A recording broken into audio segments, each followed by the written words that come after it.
Hey YouTube, thanks for checking out RV Daydream. As you guys may or may not know, I have two other channels, Fox Boss 9 and LeboView. On those channels I have reviews of products and I also have repairs. Now most of my RV repairs are now done on this channel. However, there were quite a few repairs and items that I reviewed for RVs on my other channels previous. So what I'm going to do with you now is share with you one of those videos. I've been riding on a daydream.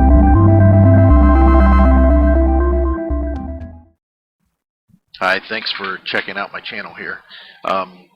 What we're looking at here is a 1989 Constellation, Starcraft Constellation. We bought this camper as a project, as you can see, and basically all this is a video showing you the steps that we went through to restore it, refurbish it. This was going to be our primary camper, and it was for a couple of trips. And then we've gotten into something bigger. But I wanted to post this video to let you see the steps that are necessary to pull yours apart. If you have a pop-up and you're needing to do some repairs, this is the kind of stuff you can look forward to. Some of this wasn't easy. Some of it was new to me, and overall it turned out quite well. What you're looking at is the top finished at this point. We went ahead and got into the floor then, which we knew we had some issues. We didn't realize how much issue it was, though. As I slowly tore it apart, hoping to find solid wood at some point, it was never to be. So what you're looking at now is a process of tearing all this wood out. And there's a black membrane that goes underneath the floor. Of course, obviously, I had to take out all the cabinetry. But there's a black membrane that goes under the floor, and it's a plus or minus. If water gets in, it's going to hold water. However, it does keep moisture out from penetrating underneath if you're in a damp area. Again, this is just the process showing the refrigerator now, pulling out the cabinets. And the other nice thing about leaving that black membrane in that's on the bottom, it had holes, where all this stuff had gone through, plumbing, wiring, gas lines, that kind of thing. So it was kind of a guide. But as I let these clips flip here, I'm just going to point out possibly things that you may want to look at. A lot of these pictures was for documentation, so I knew how it went back together.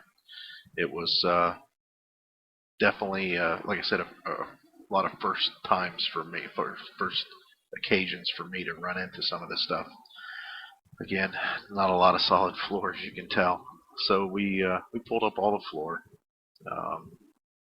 This was most of the process, and the floor actually, the plywood, the pressed board that it was, it goes underneath the walls of the camper. So it's a good idea to make sure that you get the exact same height stuff, which in my case, Carter Lumber didn't have it. However, Lowe's did.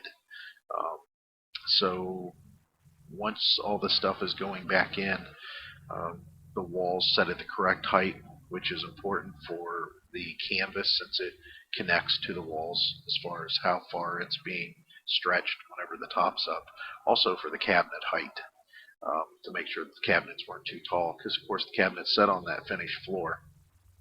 You can start seeing daylight now to where the wood's gone, and you can just look underneath the walls because they're still being supported in the corners by the lift post, which is what you see here.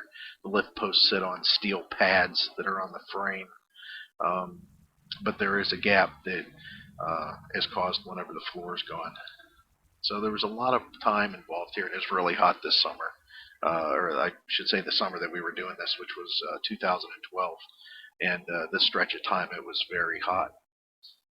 The camper itself, we didn't pay very much for it, just a couple $100. It needed new canvas, so we knew we were into some money there. But the camper was well equipped, had a 10-gallon holding tank, or I'm sorry, a 20-gallon holding tank. It, of course, had electric pump. You can see the wood starting to go in here, how I'm showing it go under the wall. But it also had a shower, hot water tank, Of course, the converter, the refrigerator ran on gas or electric, which it did quite well. Everything worked. Here's the new wood going in over that black membrane. Trying to cut it to where there's least amount of gaps as possible, and still not use more wood than I necessarily need to. Everything was screwed down, drilled and screwed down, and then glued. Also, everything was glued as far as the joints where they were meeting each other. And like I said, this was a process. I'm not a carpenter, so I am a mechanic, so this is a little bit different, outside of my realm of expertise. This was some cheap linoleum that was up at Lowe's. It was a roll linoleum that was returned, or it was a bad section or something. It looked real good, though. I thought it looked well, so we went ahead and slapped it in there. Of course, glued it down. And here I'm starting to put in all the cabinets, put the cabinets back in where they belong, using the black underneath, that black membrane, which never moved, as a template to cut holes in the floor to run the plumbing and the lines back through. This is a wardrobe. This is one of the benches for the beds, for the fold-down bed at the dinette. Of course, there's the shower basin, which was cracked on the edge, but it was above the trim for the drip down, so it didn't really make a difference. It didn't cause a problem. Again, for an 89, it was equipped pretty well, and at this point, it started coming together to where we realized that it was actually a pretty decent camper, and we were happy that we spent the extra time on it. Everything lined up real nice. The plumbing all went back together. I didn't have to replace any plumbing in it whatsoever except for the fill hose. Of course, the lift-up sink, which is common on all the pop-ups, nothing special there. Again, more photos of it. Here's the insulation going back in the refrigerator. I added a piece of sheet metal there in addition to the one that was already there to help with the fumes when it's being run on gas, to make sure it was getting out. The refrigerator was in very good shape, worked very well, made ice in no time. The converter was basically wired in exactly the way it was. There was a potential for a battery to go back on the tongue. Hot water tank was in the cardboard was in rough shape, but it was other than that, the hot water tank itself worked very well, and it was a nice unit. Here's something I didn't know what this hinge was for the longest time, actually for like 2 days, until it dawned on me it must go to something that slides and folds down. So I had some extra scrap wood, and I made this wardrobe closet, I guess you could say. Actually, what we used it for, which you'll see near the end of all these of the slideshow, is just blankets. We just use it for blankets and clothes and towels. Whenever you're taking a shower, there's a divider curtain that slides all the way across to separate, so you can dress in there with people still being in the camper. And you have privacy. Here's the door. It was shot. Took it all apart. I rebuilt it with some floor, some laminate floor that we had done our kitchen with, that we had leftover pieces. The actual frame of that is from an old bed that we had, but that's old flooring that we had left over. I should say new flooring, but just pieces we had left over. Worked out well. The door was solid. Whenever you slammed it, I mean, it thudded just like it should have. I had to look at the stove.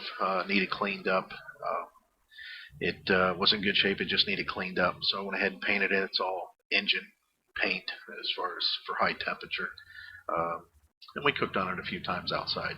We mainly cook over the grill, so that was a nice addition because we could do sauces and beans and stuff on that. The last thing that I looked at that I had to get into is the tires needed replaced, but it didn't have electric brakes. It just had regular, regular rolling wheels. So I went ahead and purchased electric brakes for it and slapped those on. Not a hard thing, seeing how the flange was there for the bolt up for the electric brakes, running the wiring. I made a seal driver, a cap driver, you can see here, out of an old fuel filter.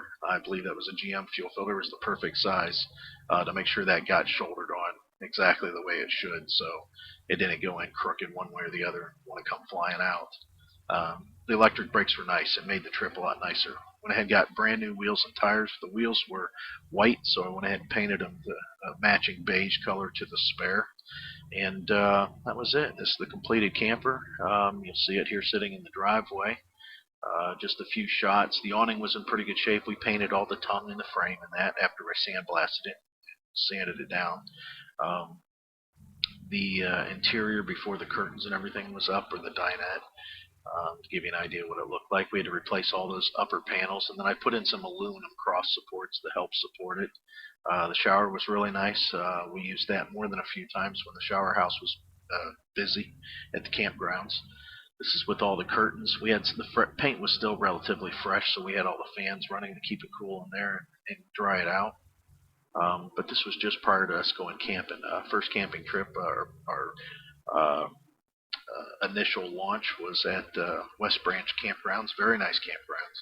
And I've got a slide of it here before all the accessories came into play. And then you can see the finished product here. I bought those tent poles, which didn't have at Walmart, of all places. They had them on closeout. And yeah, it was a nice little camper. But we bought this as a project mainly to fix and sell. But we did take it camping, and we went to Salt Fork. That was the last trip with it. Here it is with all of our other paraphernalia, and it was a good deal. Well, thanks for watching. I appreciate it. Hope this helps you out. Bye.